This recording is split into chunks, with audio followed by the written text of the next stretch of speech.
Pemirsa Metro TV Lampung, saya Nurjana selama 30 menit ke depan akan menemani Anda untuk mengupas tajuk serta berita apa saja yang hits dan publik di multiplatform Lampung Pos hari ini.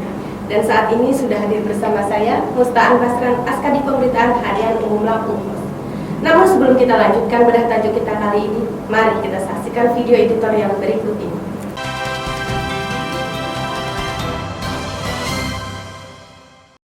Yang ketiga, yang berkaitan dengan soliditas. Jangan sampai ini, hati-hati, ini sudah masuk tahun politik. Tahapan pemilu sudah berjalan sejak Juni. Harus ditunjukkan soliditas di internal Polri dulu. Rampung, itu yang akan mengurangi tensi politik ke depan. Restorasi polisi, tangkal polarisasi. Persatuan sudah menjadi landasan pikir bangsa Indonesia sejak menyatakan kemerdekaannya. Sebab sebagai negara kesatuan Republik Indonesia atau NKRI sudah barang tentu dibangun dengan menyatukan ragam warna suku bangsa yang ada di Nusantara. Apalagi para pendiri bangsa langsung mematenkan kata persatuan Indonesia menjadi salah satu pandangan hidupnya yang tercantum, salah satu sila dalam Pancasila. Pancasila itu juga masuk dalam preambule Konstitusi Bangsa Undang-Undang Dasar 1945. Walhasil persatuan menjadi hal yang diprioritaskan dalam setiap kebijakan pemerintah. Bangsa Indonesia mempunyai pengalaman tersendiri terkait polarisasi dalam menyambut tahun politik 2014 dan 2019. Di mana terdapat dua inspirasi besar terkait pilihan politik masyarakat, sampai akhirnya menurunkan tingkat kepercayaan masyarakat terhadap pemerintah, khususnya kepolisian sebagai aparat penegak hukum. Dalam survei Indikator Politik Indonesia menunjukkan tingkat kepercayaan publik terhadap Polri menurun tajam pada Agustus 2022 dibandingkan Mei 2022. Survei dilakukan sebulan setelah kasus pembunuhan berencana oleh mantan Kadif Propam Polri, Irjen Verdi Sambo. Sebanyak 37,7% responden menilai kondisi penegakan hukum di Indonesia buruk, sangat buruk. Hanya 29,5% responden menilai kondisi penegakan hukum baik, sangat baik. Bila dibandingkan dengan survei sebelumnya pada bulan Mei, kepercayaan publik terhadap Polri mencapai 66,7%. Bahkan pada April 2022, kepercayaan publik terhadap Polri dapat mencapai 71,6%. Itu berarti terjadi penurunan yang sangat tajam terhadap Polri. Belum lagi usai kasus penanganan masa Aremania atau disebut kasus Kanjuruhan. Kepolisian dinilai tidak profesional menanganinya. Selanjutnya ada kasus peredaran narkoba yang diduga melibatkan jenderal polisi yakni Irjen Teddy Minahasa. Juga memberi tekanan makin dalam atas kepercayaan publik ke polisi.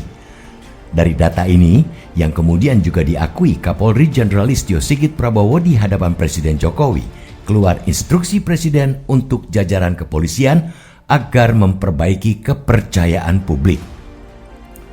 Presiden menginstruksikan jajaran kepolisian untuk bertindak tegas terhadap hal-hal yang bisa berdampak terhadap perpecahan, terhadap hal bersifat polarisasi yang dapat saja terjadi. Memang polarisasi bukan semata tugas kepolisian. Partai politik juga menjadi pemeran utama dalam membentuk kondusivitas nasional maupun daerah. Gubernur Lampung Arinal Junaidi pun berupaya meredam suhu politik nasional ke daerah dengan silaturahmi antar ketua parpol di Lampung. Dengan cairnya suasana, petinggi parpol diharapkan mampu menggerakkan kadernya untuk membangun suasana kondusif, sehingga tidak terjadi praktek intrik politik yang kemudian melibatkan kepolisian, terutama saat diarahkan ranahnya ke saling adu perkara pidana. Sebab intrik politik itulah yang biasanya akan menyeret kepolisian masuk dalam perangkap politisasi penegakan hukum.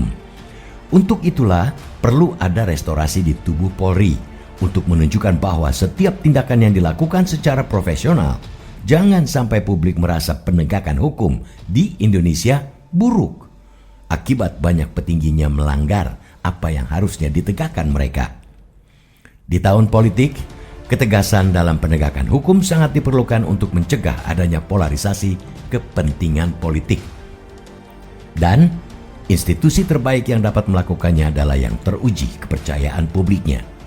Dengan restorasi kepolisian inilah diyakini bisa membuat institusi itu melaksanakannya dengan benar dan dipercaya publik.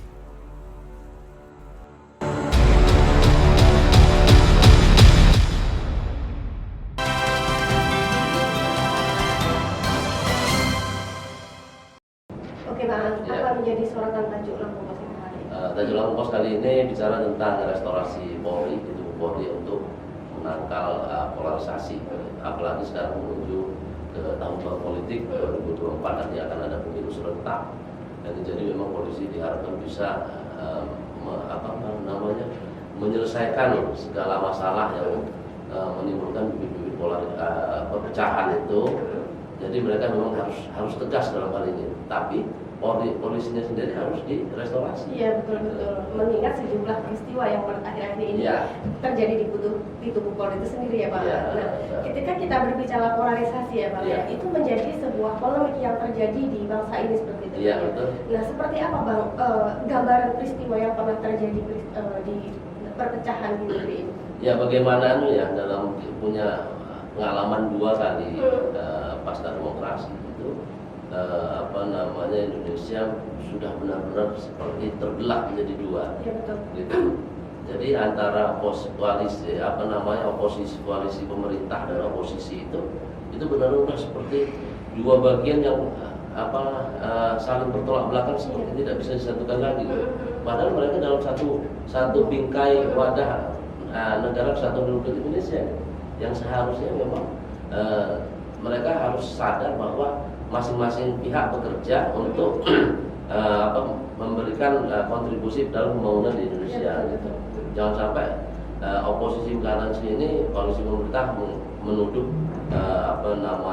mereka fitnah atau ini, padahal mereka maunya kritik membangun. Pemerintah melakukan ini, oposisi jangan sampai juga asal tidak suka gitu. Mereka juga harus punya pandangan yang sama untuk memang semuanya membangun negeri ini. Oke, baik Pak. Ya. Nah, kita jeda sejenak. Pemirsa Metro TV Lampung, jangan kemana-mana, kami akan kembali sesaat lagi.